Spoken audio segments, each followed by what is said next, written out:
Hello, നമുക്കിന്ന് ഒരു ചക്കപ്പുഴുക്ക് റെഡിയാക്കാം. 250 ഗ്രാം പച്ച ചക്ക എടുത്തിട്ടുണ്ട്. കുരു എടുത്തതിന് ശേഷം നമുക്ക് വേണ്ട ഷേപ്പിൽ ഇതിനെ കട്ട് ചെയ്തെടുക്കാവുന്നതാണ്.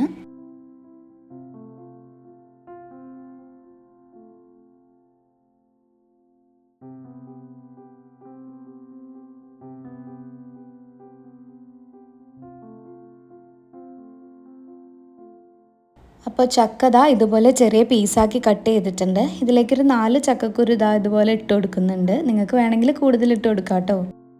ഇനി ഒരു കുക്കറിലേക്ക് നമ്മൾ കട്ട് ചെയ്ത് വെച്ചിട്ടുള്ള ചക്ക ഇട്ട് കൊടുക്കാം.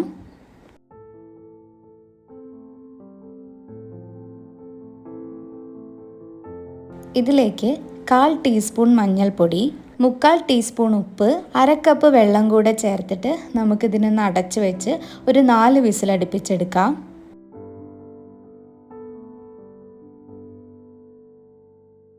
ഇപ്പോൾ ചക്ക നന്നായി വെന്ത് വന്നിട്ടുണ്ട്. ഇനി നമുക്കിതിലേക്കുള്ള അരപ്പ് റെഡിയാക്കാം. 1/2 കപ്പ് അളവിൽ തേങ്ങ ചിരകിയതും, കുറച്ച് കറിവേപ്പിലയും, അത്യാവശ്യം വലിപ്പമുള്ള 2 വെളുത്തുള്ളിയും, ഒരു ചെറിയ ഉള്ളിയും, 2 പച്ചമുളകും, ഒരു പിഞ്ച് അളവിൽ ചെറിയ ജീരകം കൂടെ ചേർത്തിട്ട് നന്നായിട്ടൊന്ന് അരച്ചെടുക്കാം.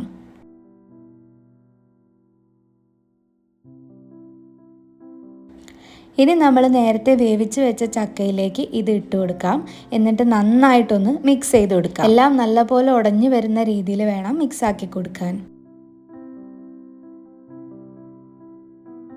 ഇനി ഇതിലേക്ക് അല്പം വെളിച്ചെണ്ണ ചൂടാക്കി കുറച്ച് കറിവേപ്പിലയും 2 വറ്റൽമുളകും കുറച്ച് കടുകും കൂടെ ചേർത്തിട്ട് നന്നായിട്ടൊന്ന് മൂപ്പിച്ചെടുത്ത് ഇതിലേക്ക് ചേർത്ത് കൊടുത്താൽ നമ്മുടെ ചക്കപ്പുഴുക്ക് റെഡി ആയിട്ടുണ്ട്.